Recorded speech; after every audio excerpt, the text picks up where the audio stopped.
Abra sua Bíblia, por gentileza, no primeiro livro de Samuel. Primeiro livro de Samuel, capítulo 15. Nós vamos inicialmente ler os versículos 22 e 23, mas eu pedi para você deixar sua Bíblia aberta, o texto separado, porque depois nós vamos ler mais versículos desse mesmo capítulo.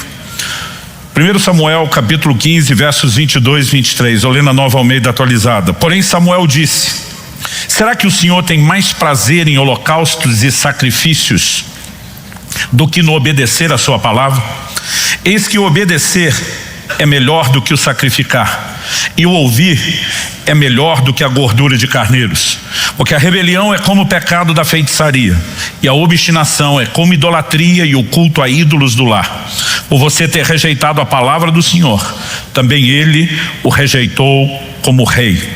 Meu Deus, nós suplicamos mais uma vez a graça, o favor do Senhor, a ação do Teu Espírito, a capacidade sobrenatural de entendimento, compreensão espiritual da Tua palavra, aquele nível de fé que só o Senhor, pela Tua palavra, pela ação do Teu Espírito, pode produzir em nós, para que haja correspondência, para que haja avanço, para que haja crescimento, para que haja alinhamento à Tua própria palavra que será exposta. Nós oramos pela ação do Senhor e pelo Teu combo completo, e desde já nós Te damos glória, honra e louvor pela certeza daquilo que o Senhor fará na vida de cada um de nós. Oramos em nome de Jesus. Amém. Bom, eu separei os textos principais de um capítulo que tem uma porção que, para que a gente entenda bem a história, nós vamos ter que ler um pouquinho mais. Antes, porém, de ler, eu quero destacar, essa palavra que o profeta Samuel dá ao rei Saul. Primeiro ele pergunta: será que o Senhor tem mais prazer em holocaustos e sacrifícios do que no obedecer a sua palavra? E na sequência ele diz: eis que obedecer é melhor do que sacrificar, e o ouvir melhor do que a gordura de carneiros, que era parte do sacrifício que era queimada como oferta ao Senhor. Eu vou tomar emprestada a frase que Samuel ouve da parte do Senhor para comunicar a Saul como tema da mensagem de hoje: obedecer é melhor do que sacrificar. Eu gostaria que a gente pudesse olhar para esse texto do Antigo Testamento com aquela lente, que o Novo Testamento nos propõe, para que a gente olhe porções como essa. Romanos 15:4 diz: tudo quanto foi escrito para nosso ensino foi escrito.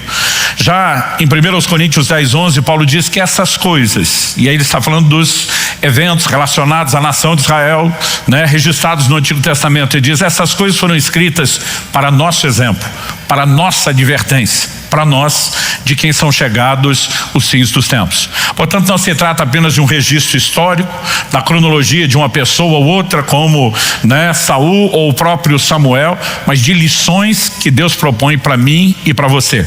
E por trás da frase, obedecer é melhor do que sacrificar, nós precisamos entender que o sacrifício era parte do modelo de culto e adoração do Antigo Testamento. Portanto, nós poderíamos ler isso, já interpretando: obedecer é melhor do que adorar. Nenhum de nós tem dúvida da importância da adoração quando falamos de uma vida de piedade, de devoção ao Senhor. Nenhum de nós vai questionar a sua importância. Mas eu percebo que muitos de nós que conseguimos reconhecer a importância da adoração, não entendemos o quão importante é a obediência, a ponto de Deus dizer: isso é ainda mais importante para mim do que o culto ou a adoração de vocês. Eu quero te mostrar que isso não é apenas uma frase única, isolada, proferida por Samuel. Também não se trata de mera frase de efeito, mas que isso é parte do que nós podemos chamar da doutrina bíblica. Então, eu quero fazer uma construção na exposição bíblica, mostrando em primeiro lugar a expectativa divina. O que é que Deus espera? Esse Deus está dizendo que obedecer é melhor do que sacrificar. Qual a expectativa dele? Não só em relação à adoração, mas principalmente em relação à obediência. E talvez a gente possa entender a perspectiva de Deus de por que obedecer é melhor do que adorar nesse tópico. Em segundo lugar, eu quero falar sobre uma adoração que a Bíblia intitula de vã, ou seja, inútil. Se a nossa adoração não faz coro ou não é acompanhada da nossa obediência, ela é classificada como adoração inútil que não cumpre o seu propósito. Então obedecer é melhor do que sacrificar ou adorar, não só para Deus, mas também para nós. Em terceiro e último lugar, eu quero falar a respeito de um culto não convencional, fora do padrão, que eu vou tomar liberdade de adjetivá-lo como o culto da obediência. Então, eu quero que a gente volte no início do capítulo 15 de 1 Samuel, né? Nós temos destaque aos versos 22 e 23, mas eu quero começar lá no verso 1 do capítulo 15, para que a gente entenda a história por trás disso. E o registro do capítulo 15 começa assim: Samuel disse a Saul: foi a mim que o Senhor enviou para ungir você como rei sobre Israel, o povo dele. Agora ouça as palavras do Senhor. Deixa eu fazer uma pausa. Ele lembra: você nem sonhava com isso, você não se via capaz disso. Eu fui um instrumento de Deus para sinalizar o que é que Deus tinha para você. E quando aquilo foi do seu interesse, você me ouviu com boca de Deus. Então preste atenção no que eu da parte de Deus vou te falar agora, para que você como rei execute o que Deus espera de você. A conversa tem mais ou menos esse tom. Verso 2: assim diz o Senhor dos Exércitos: castigarei Amaleque pelo que ele fez a Israel, colocando-se no caminho de Israel quando este saía do Egito. É importante, interessante a gente se lembrar que em Êxodo 17, tão logo eles saíram do Egito e eles têm aquela guerra, né, com os amalequitas em Refidim, a palavra proferida ao final daquela batalha, onde Moisés estende as mãos, Josué está pelejando, nós lemos o seguinte no verso 14 de Êxodo 17: então o Senhor disse a Moisés: escreva isso para a memória num livro e repita a Josué, porque eu vou apagar totalmente a memória dos amalequitas da face da terra. Deus diz: escreva no livro, fala para Josué, ou seja, as próximas gerações vão ter que entender isso. E no verso 16 nós lemos: e disse, porque o Senhor jurou, haverá guerra do Senhor contra os amalequitas de geração em geração. Nesse momento o profeta Samuel está lembrando Saul de algo que não poderia ficar esquecido. Ele está dizendo: você vai executar juízo contra os amalequitas. Quando ele fala isso, ele diz no verso 3, portanto, ou seja, entendendo por que esse juízo é diferenciado sobre esse grupo. Verso 3, portanto vá e ataque os amalequitas, destruindo totalmente aquilo que eles tiverem. Essa palavra traduzida destruindo totalmente no hebraico é xerém. Xerém significa consagrado à destruição. Era sempre uma oferta da qual não poderia, né, se aproveitar daquilo. Você simplesmente destruía aquilo, mas era uma oferta ao Senhor. Então quando Deus diz para Josué: vocês vão conquistar Jericó, a ordem dada é xerém, está consagrada à destruição. Ninguém toca no despojo, vocês simplesmente acabem com tudo. Não era algo tão comum ou frequente, mas nesse momento a ordem é clara, né? E a tradução destruir totalmente é uma interpretação do significado consagrado à destruição. O texto continua e diz: não poupe ninguém, mate homens, mulheres, meninos, crianças de peito, bois, ovelhas, camelos, jumentos. Deus está dizendo: ninguém tem despojo de guerra. Essa não é uma batalha comum, não é hora de vocês mirarem o despojo de guerra, vocês vão executar juízo. O verso 4 diz: Saul convocou todo o povo, fez a contagem em Telaim, 200.000 homens de infantaria, 10.000 homens de Judá. E a Bíblia diz no verso 5: Saul foi à cidade de Amaleque, pôs emboscadas no vale. Então disse aos queneus. Quem eram os queneus? Os descendentes do sogro de Moisés. Então disse aos queneus: vão embora, afastem-se e saiam do meio dos amalequitas, para que eu não destrua vocês juntamente com eles, xerém, porque vocês usaram de misericórdia para com todos os filhos de Israel quando eles saíram do Egito. Basicamente, nós percebemos aqui que Saul entendeu a ordem de Deus. Os amalequitas estão consagrados à destruição. Os queneus estão habitando junto, mas tem um histórico completamente diferente. Então ele o chama e diz: eu vou dar a oportunidade de vocês se retirar antes que a guerra comece, porque senão vocês estarão sentenciados à destruição, e o comportamento de vocês não os colocou debaixo do mesmo juízo, né? Tudo isso mostra há um entendimento da parte de Saul do que Deus por meio de Samuel falou e do que se esperava. Então o verso 6 termina dizendo: assim os queneus se retiraram do meio dos amalequitas. Então Saul derrotou os amalequitas desde Avilá até chegar a Sur, que está diante do Egito. Tomou vivo Agag, rei dos amalequitas, porém destruiu todo o povo ao fio da espada. Mas Saul e o povo pouparam Agag, o melhor das ovelhas e dos bois, os animais gordos, os cordeiros e tudo mais que era bom. A isso não quiseram destruir totalmente. Porém, toda coisa sem valor e desprezível destruíram. Então a palavra do Senhor veio a Samuel dizendo: lamento haver constituído Saul como rei, porque deixou de me seguir e não executou as minhas palavras. Então Samuel ficou triste, clamou ao Senhor durante toda a noite. Samuel madrugou para encontrar Saul pela manhã, mas anunciaram a Samuel: Saul chegou ao Carmelo, e eis que levantou para si um monumento. Depois, dando a volta, passou e desceu a Gilgal, e Samuel encontrou Saul e este lhe disse: que você seja bendito do Senhor. Executei as palavras do Senhor. Cara de pau. Verso 14, mas Samuel perguntou: então que balido de ovelhas é este nos meus ouvidos, e um mugido de bois que estou escutando? Saul respondeu: trouxeram isso dos amalequitas, porque o povo guardou o melhor das ofertas e dos bois para o sacrificar ao Senhor seu Deus. O resto nós destruímos totalmente. Então Samuel disse a Saul: espere, vou declarar a você o que o Senhor me disse essa noite. Saul respondeu: fale. Samuel continuou: não é verdade que mesmo sendo pequeno aos seus próprios olhos, você foi colocado por cabeça das tribos de Israel? O Senhor o ungiu como rei sobre Israel. O Senhor o enviou esse caminho e disse: vá, destrua totalmente esses pecadores dos amalequitas e lute contra eles até exterminá-los. Por que então você não deu ouvidos à voz do Senhor, mas se lançou sobre o despojo e fez o que era mal aos olhos do Senhor?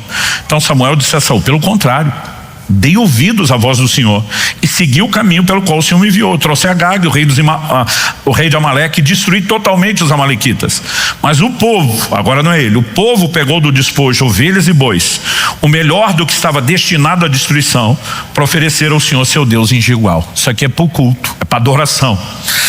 Verso 22, e aí vem a porção que nós lemos. Porém Samuel disse: será que o Senhor tem mais prazer em holocaustos e sacrifícios do que não obedecer a sua palavra? Eis que obedecer é melhor do que sacrificar, e ouvir é melhor do que a gordura de carneiros. Porque a rebelião é como o pecado, a feitiçaria, a obstinação, como a idolatria e culto a ídolos do lar. Por você ter rejeitado a palavra do Senhor, também ele o rejeitou como rei. Verso 24, só para a gente concluir. Então Saul disse a Samuel: pequei, pois transgredi o mandamento do Senhor e as palavras que você falou, porque temi o povo e dei ouvidos à voz dele. Aqui ele vai admitir, de fato estava errado. Particularmente eu fico tentando imaginar o que leva alguém a mentir a outra pessoa, né? A mentira nunca é inteligente. Existe um ditado, né, popular que diz que a mentira tem perna curta, ou seja, ela não vai muito longe. Mas isso, né, de que normalmente a mentira não costuma adorar, eu diria tem algo de espiritual. Jesus diz: não há nada oculto que não vai ser revelado, não há nada encoberto que não vai ser exposto. E, de alguma forma, aquilo que as pessoas tentam esconder sempre acaba vindo à tona. Já não é inteligente isso. Mas a gente tentar mentir para Deus, que conhece tudo, que conhece o coração, que conhece as intenções, né? Foi Deus que falou a respeito da atitude de Saul. Mas ele não apenas está mentindo sobre o que aconteceu, mas ele tenta mascarar a coisa com áreas de espiritualidade. E é nesse momento que nós temos uma declaração como essa da parte do Senhor: obedecer é melhor do que sacrificar. Deus não está dizendo que ele não queria a adoração. Aliás, o Senhor Jesus, né, nos mostra algo interessante no Novo Testamento, e nós precisamos entender essa perspectiva, que a adoração foi instituída por Deus, mas Deus nunca esteve atrás da adoração. Jesus diz que Deus procura adoradores. O que Deus quer não é o seu culto, o que Deus quer é você. Se você dá o culto, mas não se entrega, ele não teve aquilo que quer. A desobediência, ela invalida a nossa adoração por um motivo. Nós temos a Deus a adoração, mas ele não teve o adorador. Então não estou falando de substituição. De alguma forma, né, Saul queria substituir a obediência por adoração. E eu não estou dizendo que nós temos que substituir a adoração por obediência. Mas a verdade é que nós praticamos a adoração porque entendemos a sua importância, mas muitas vezes não estamos dando a devida atenção à obediência, porque não entendemos a sua importância, que é até mesmo maior do que a própria adoração. Então, algo que me chama a atenção é perceber que isso não é uma frase isolada, é um padrão que nós encontramos nas Escrituras. Nos dias do profeta Jeremias teve um ministério árduo, porque profetizou, chorou, anunciou juízo como nenhum outro, lamentou, via o povo não se arrepender, porque Jeremias fala para a geração que provavelmente viveu o ápice da apostasia, da rebeldia a Deus, como nenhuma outra geração desde a saída de Israel para o Egito, né? Jeremias viveu os dias que antecederam e depois o início do cativeiro da Babilônia, momento onde Deus julga a nação pela maior expressão de rebeldia e desobediência jamais antes alcançada. Mas falando por meio de Jeremias, com essa geração, Jeremias capítulo 7, de 21 a 26, o Senhor diz: assim diz o Senhor dos Exércitos, o Deus de Israel: juntem os seus holocaustos aos outros sacrifícios e comam a carne de vocês mesmos. Se vocês mesmos, Deus está dizendo, eu não estou nem um pouco interessado nesse sacrifício. Lembrando que era o modelo de adoração do Antigo Testamento, né? Em outras palavras, Deus está dizendo, isso não me interessa, não é o que eu quero, então já que vocês queimaram a carne no altar, como o churrasco vocês, porque eu não estou ligando para isso. E aí Deus continua e diz: no dia em que tirei os pais de vocês da terra do Egito, não falei nem lhes ordenei nada a respeito de holocaustos ou sacrifícios, mas o que lhes ordenei foi isso: deem ouvidos à minha voz, eu serei o seu Deus e vocês serão o meu povo. Andem em todo o caminho que eu lhes ordeno, para que tudo lhes vá bem. Mas eles não quiseram ouvir, nem atenderam. Porém andaram nos seus próprios conselhos e na dureza do seu coração maligno. Andaram para trás e não para frente. Desde o dia em que os pais de vocês saíram da terra do Egito até hoje, muitas e muitas vezes, todos os dias, eu lhes enviei todos os meus servos, os profetas. Mas vocês não quiseram me ouvir, nem atenderam. Foram teimosos e fizeram pior do que os pais de vocês. Deus está dizendo, a rebeldia de vocês não é novidade, isso vem desde a primeira geração que saiu do Egito, mas vocês conseguiram piorar. Agora, eu lembro do dia que eu parei para prestar atenção. No dia em que os tirei, eu não pedi nada a respeito de sacrifício. E de repente eu olhei para essa declaração e falei, está me soando contraditório. Porque Moisés vai a Faraó dizer o quê? Deixa, mensagem da parte de Deus, deixa meu povo ir para que me adore. Agora, Moisés está falando algo da parte de Deus para falar, você vai liberar meu povo que eu quero a adoração deles. Mas nunca houve uma ordenança ao povo de Deus para que adorasse. Eu lembro que eu parei essa leitura de Jeremias e voltei lá em Êxodo 19, que é o momento onde tão logo eles saem do Egito e param no Monte Sinai, Deus fala com eles. Eu vou ler com você o verso 5 e 6 de Êxodo 19. Agora, pois, se ouvirem atentamente a minha voz e guardarem a minha aliança, vocês serão a minha propriedade peculiar dentre todos os povos, porque toda a terra é minha. E vocês serão para mim um reino de sacerdotes e uma nação santa. E Deus enfatiza a Moisés, são estas as palavras que você falará aos filhos de Israel. Deus não fala nada sobre adoração, Deus não fala nada sobre sacrifício. Ele diz, vocês querem ser a minha propriedade peculiar dentre todos os povos? Porque Deus diz, eu estou atrás de uma nação santa, de um reino de sacerdotes.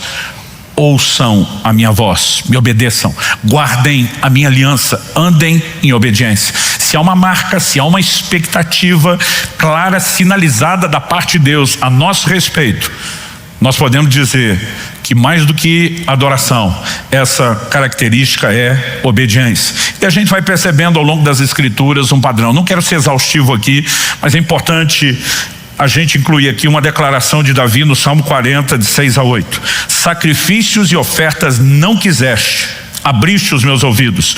Holocaustos e ofertas pelo pecado não requeres. Então eu disse, eis aqui estou. No rolo do livro está escrito a meu respeito. Agrada-me fazer a tua vontade, ó Deus meu. A tua lei está dentro do meu coração. Quando você vai ler o livro de Hebreus, esse texto é citado como uma profecia messiânica, ou seja, mais do que um momento onde Davi está abrindo o coração em oração e adoração a Deus, é apontada, para o próprio Cristo. E isso significa, que eu e você precisamos entender a frase sacrifícios e oferta não quiseste. Não quiseste não é que Deus rejeita e diz não é para fazer, Ele instituiu o modelo, mas basicamente não é o que Ele mais quer. Mas aí vem a declaração, agrada-me fazer a tua vontade, porque eu sei que é isso que o Senhor quer. A tua lei está no meu coração. E quando o livro de Hebreus sinaliza isso para Cristo, é aquele que andou em plena e perfeita obediência. E é para mim e para você o modelo e a referência de obediência a ser imitada e copiada. A mesma Bíblia diz que Jesus, subsistindo como Deus, não teve isso como algo ao qual deveria se prender, esvaziou-se a si mesmo, assumiu a forma humana, e a Bíblia diz que como homem foi obediente até a morte, o último nível. É a mesma que alguns versículos antes, Filipenses 2,5 diz, tende em vós o mesmo sentimento que houve também em Cristo Jesus. A verdade é que se você colocar numa balança adoração e obediência para Deus, a obediência sempre terá mais peso. Isso não significa que Deus está recusando ou banindo a adoração. É só a gente lembrar o verso 22 de 1 Samuel 15, começamos lendo. A pergunta feita antes de dizer que obedecer é melhor que sacrificar é: será que o Senhor tem mais prazer em holocaustos e sacrifícios do que em obedecer a sua palavra? Não está dizendo que ele tem prazer numa coisa e não na outra, mas a pergunta é: o que lhe agrada mais? O que lhe proporciona o maior aprazimento? Não são os sacrifícios, não é a adoração, não é o culto, mas sim a disposição de ouvir a sua voz e de obedecê-lo. Quem está entendendo, diga amém. Bom, eu acredito que isso nos ajuda a entender que obedecer é melhor do que sacrificar na ótica de Deus. Mas vamos falar a nosso respeito. No Evangelho de Marcos, no capítulo 7, nós temos um momento específico onde Jesus faz para aquela geração uma aplicação de uma fala do profeta Isaías. Isaías profetizou cerca de 700 anos antes de Cristo. E Jesus diz assim: bem profetizou Isaías a respeito de vocês, hipócritas. Estou lendo Marcos 7, de 6 a 9.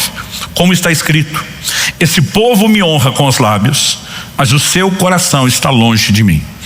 Quando Jesus está dizendo Isaías 700 anos antes profetizou sobre vocês, ele não está dizendo que Jesus não está dizendo que Isaías falou que aquela profecia era só daquela geração, mas está dizendo: vocês se encaixam exatamente na profecia de Isaías.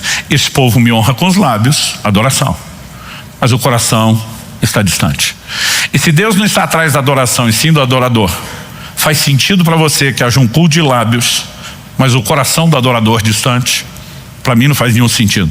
Agora, qual a definição de um coração distante? Na sequência ele continua e diz: em vão me adoram.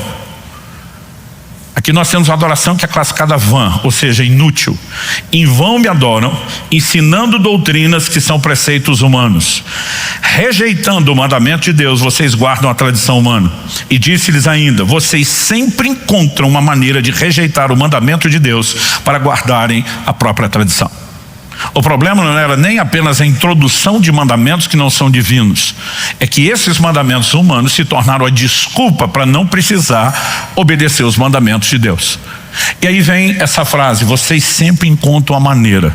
Isso aqui está mais para uma interpretação do que para uma tradução. As traduções mais antigas vão dizer jeitosamente.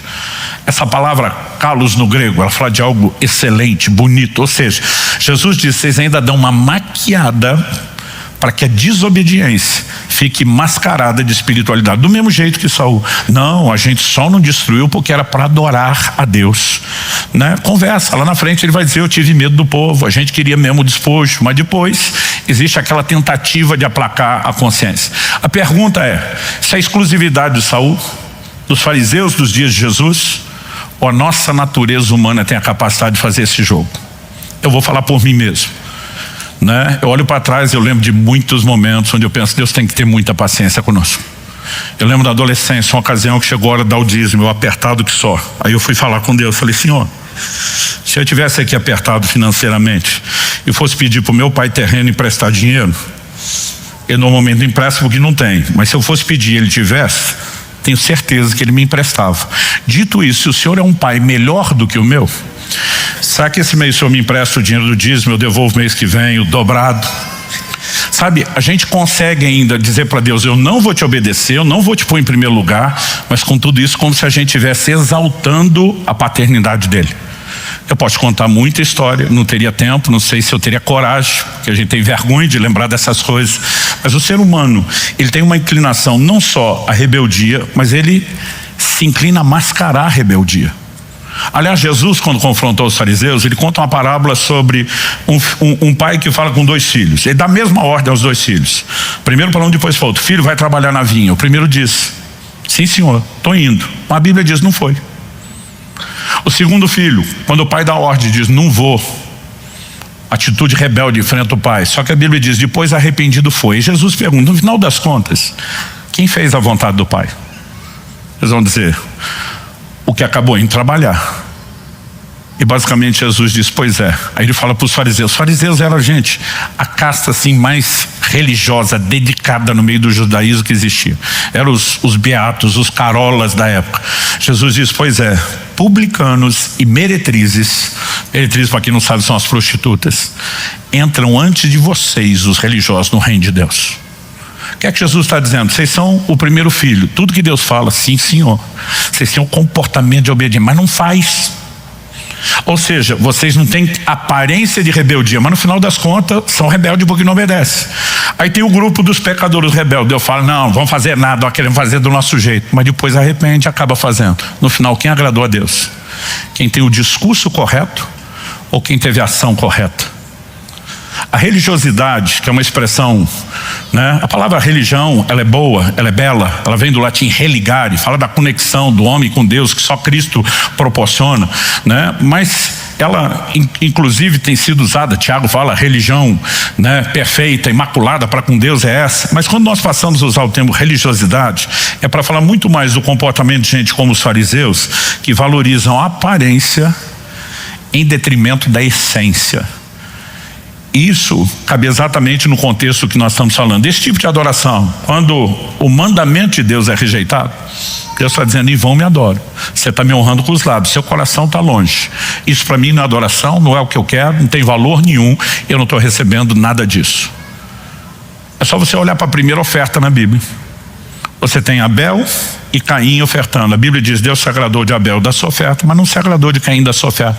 Ah, pastor, mas os dois fizeram a mesma coisa, não com o mesmo coração. Então toda adoração que não tem o respaldo da obediência, ela é anulada. Mas o problema da desobediência não é só que ela anula o culto a Deus. Nós podemos pensar, bom, pelo menos o culto foi dado a Deus, se ele não recebeu, o problema é dele. Não, a implicação da desobediência é maior do que isso. O texto que nós lemos inicialmente foi 1 Samuel 15, 22 e 23. No 22, a gente vê que obedecer é melhor que sacrificar. O 23 diz, porque a rebelião é como o pecado da feitiçaria. A obstinação é como a idolatria e o culto a ídolos do lar. Então Deus está dizendo, não só eu não recebo a sua adoração, mas para mim uma adoração respaldada pela desobediência não é um culto para mim. Você está cultuando qualquer outra coisa menos eu. Se você pegasse o judeu do Antigo Testamento e perguntaria, está disposto a praticar a feitiçaria? Dizer, de jeito nenhum. O que você acha da gente escambar para a idolatria? Se tivesse, né, o mínimo de entendimento, dizer, de jeito nenhum, isso é inaceitável diante de Deus. Mas de alguma forma, para nós a desobediência é aceitável. Deus está dizendo, sua adoração marcada pela desobediência, para mim é como feitiçaria, é como idolatria. Você não apenas não me entregou a adoração, você está descambando para um terreno perigoso. Sabe, se eu e você não conseguimos mensurar essas coisas e a obediência não tiver na nossa compreensão o devido lugar de importância, ela jamais será algo também igualmente importante, não só na nossa crença, mas na nossa prática. A adoração, ela deveria expressar tanto o nosso amor como a nossa reverência a Deus. Quando eu falo de reverência, né, não é apenas a devoção, mas é a expressão do respeito por meio dela.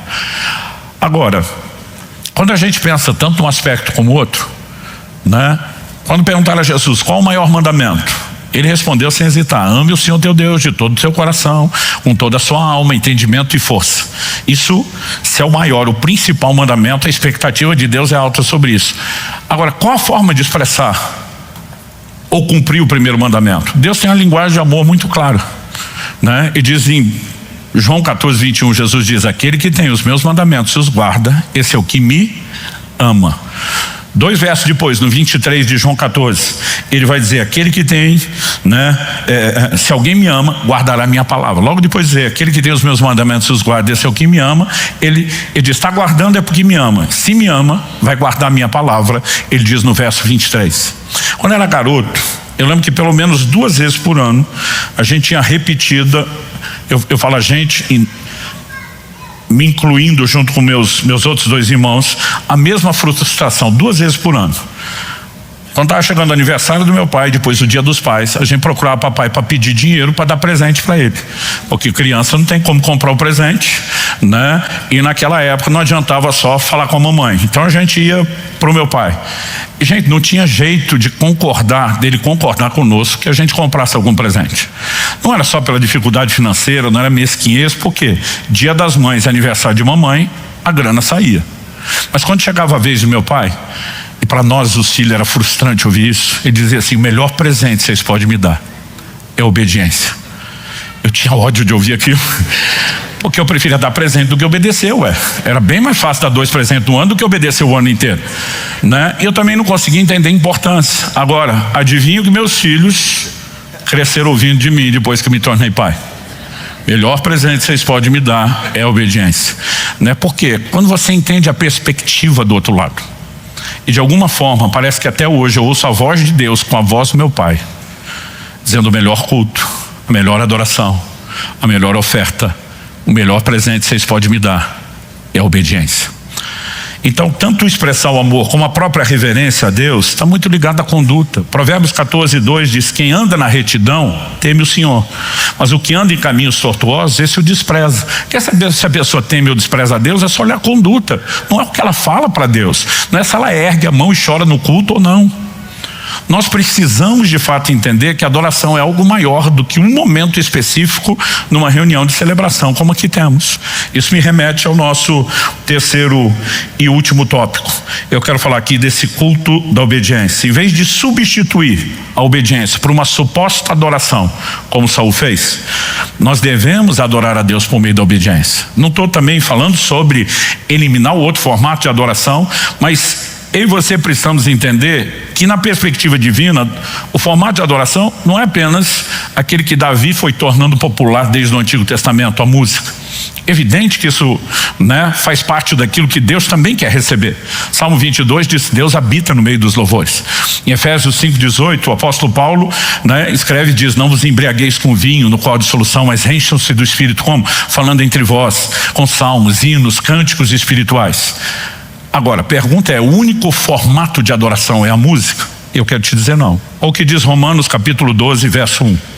Portanto, irmãos, pelas misericórdias de Deus, peço que ofereçam seu corpo como sacrifício vivo, santo e agradável a Deus. Este é o culto racional de vocês. Há um culto que se expressa como? Ele diz: ofereça seu corpo como sacrifício vivo, santo, agradável a Deus. A palavra sacrifício vivo, a expressão com as duas palavras juntas, ela soa como um paradoxo, uma aparente contradição, porque sacrificar é matar. Como é que o sacrifício é vivo? Peraí, Paulo, é para matar o corpo ou não é? Basicamente Paulo está dizendo: é, mas não é literal, por isso que ele chama de sacrifício vivo. O que você mata não é o corpo, é a força da carne dentro dele. Colossenses 3:5 diz: fazei morrer a vossa natureza terrena. Então a gente tem que matar a força do que está ali dentro, por isso o sacrifício é chamado vivo. Mas ele também é chamado de santo. E lembrando que a ideia de sacrifício, hoje nós só praticamos a parte espiritual. 1 de Pedro 2:4-5 fala de sacrifícios espirituais. O livro de Hebreus fala de sacrifícios de louvor, são frutos de lábio, confessa o seu nome. A parte da música também entra na ideia de sacrifício, mas há um sacrifício que é praticado com o corpo, que é simplesmente você dizer aos desejos da carne: você não vai se inclinar ao pecado. E a definição de pecado é o quê? Desobedecer a lei de Deus. Você não vai cruzar os limites estabelecidos por Deus. A Bíblia chama isso de um culto, e é santo porque nos mantém longe do pecado. Deixa eu te apresentar um outro texto de Paulo que fala sobre a mesma coisa. 1 Coríntios 6, de 18-20. Ele diz: fujam da imoralidade sexual. Qualquer outro pecado que uma pessoa cometer é fora do corpo, mas aquele que pratica imoralidade sexual peca contra o próprio corpo. Será que vocês não sabem que o corpo de vocês é santuário do Espírito Santo que está em vocês, e que vocês receberam de Deus, e que não pertencem a vocês mesmos? Porque vocês foram comprados por preço. Agora, pois, glorifiquem a Deus no corpo de vocês. Há uma conduta correta com o corpo, mantendo-se longe do pecado, que se transforma num ato que glorifica a Deus, num culto. Foi esse culto que José, filho de Jacó, ofereceu no Egito, na casa de Potifar, onde a mulher de Potifar diariamente está sediando ele, fazendo uma proposta atrás da outra para que ele vá para a cama com ela. Eu gosto sempre de destacar isso. A resposta de José para a mulher não foi: dona, só não faz meu tipo. Ele olha para ela e pergunta: como eu cometeria tamanha maldade contra Deus?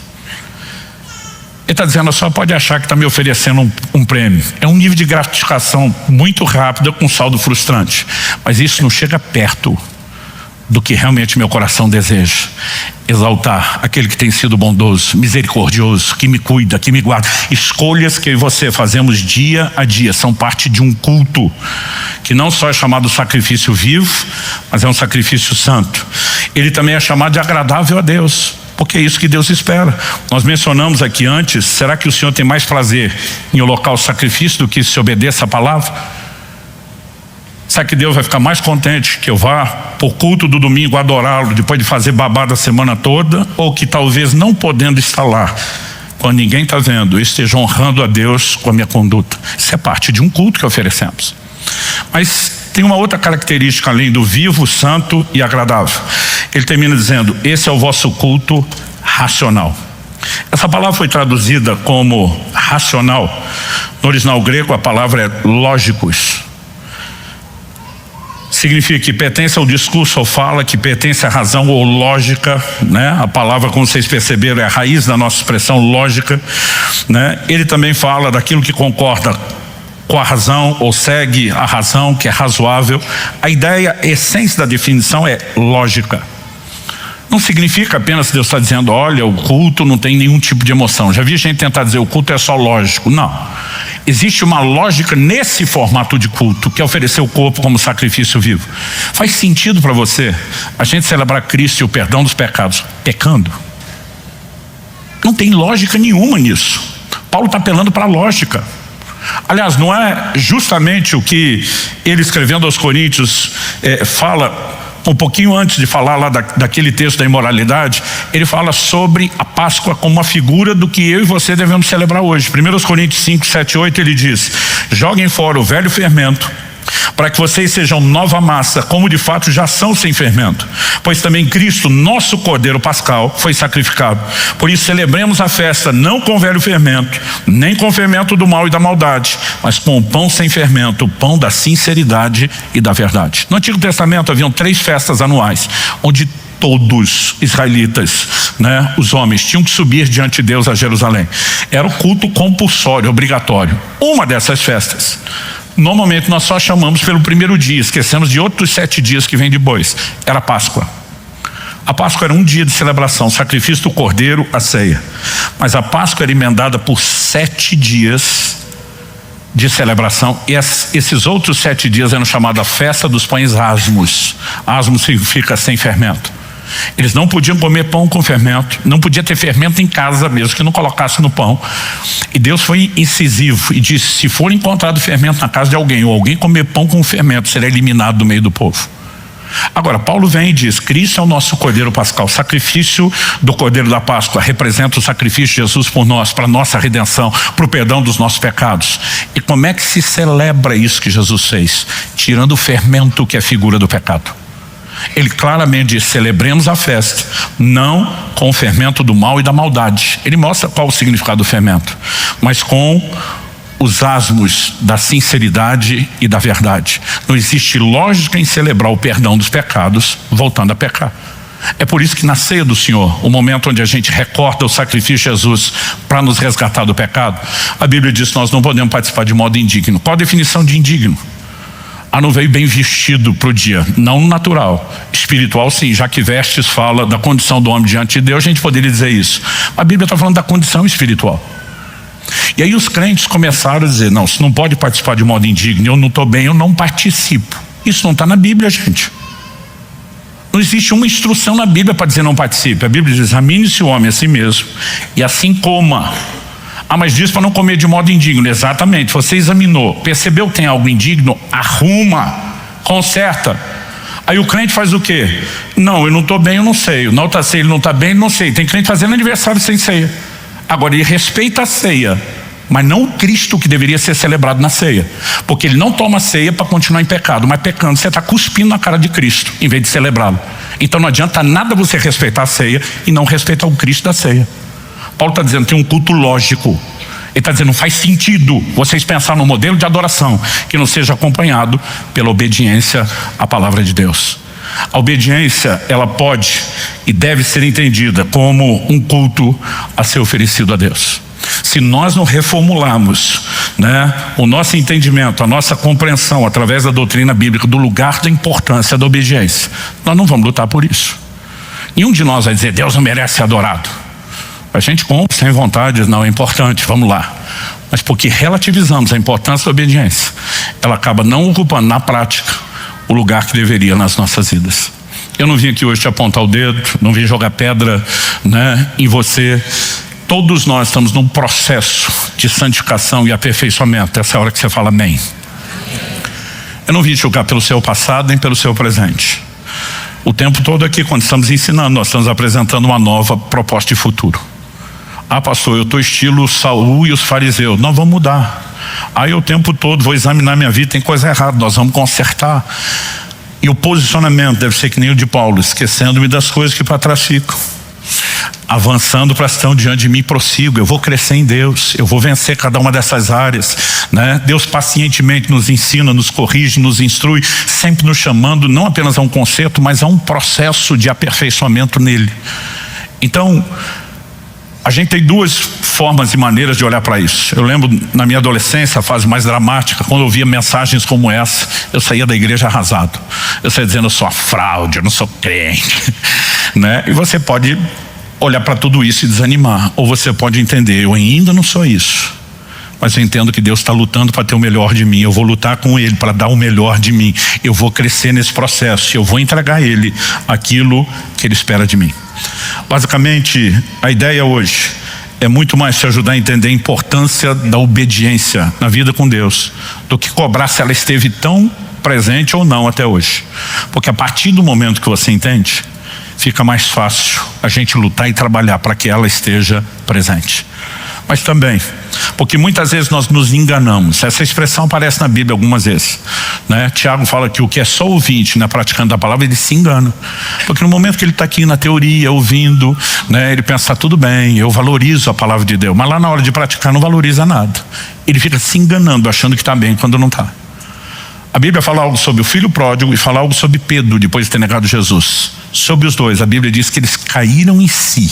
Significa que às vezes eu e você, quando estamos errando, nós estamos fora de si. Nós estamos em algum lugar complexo de percepção espiritual. E o bom da palavra de Deus é que ela nos leva a uma clara consciência de onde estamos, mas também para onde podemos, não só devemos, mas podemos ir com a ajuda e a graça de Deus. E às vezes momentos como esse nos ajudam a avaliar. Será que eu, como Saul, estou mascarando a desobediência, ainda criando justificativas? Será que eu, como os fariseus, estou criando algumas compensações? Eu brinco que às vezes o crente tem uma psicologia de compensação, Adorei a Deus essa semana, fui bem crente, dá para dar uma erradinha nessa. E muitas vezes a gente nem percebe como se dá esse jogo. Mas além de continuamente nos examinar, nos avaliar, nós podemos fazer mais do que isso, praticar o que eu brincando eu sempre gosto de chamar aqui, e dizer que melhor que o autoexame é o exame do alto. Sonda, meu Deus, conhece o meu coração.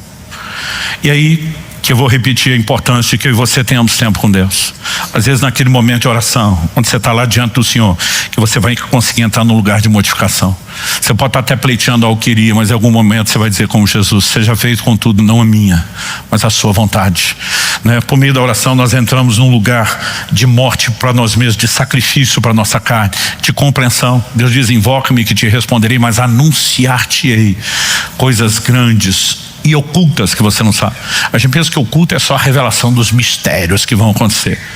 Às vezes tem coisa oculta na nossa vida que nós não estamos vendo. E o Espírito Santo pode nos ajudar nesse processo. E quando Ele traz essas coisas à tona, nós podemos nos arrepender, nós podemos consertar, nós podemos alinhar e cada vez mais oferecer a Ele, não uma adoração como substituto da obediência, mas uma adoração que é expressa inclusive através da própria obediência. Você recebe essa palavra? Feche seus olhos um instante. Pai, eu oro por cada um dos meus irmãos e irmãs nessa manhã.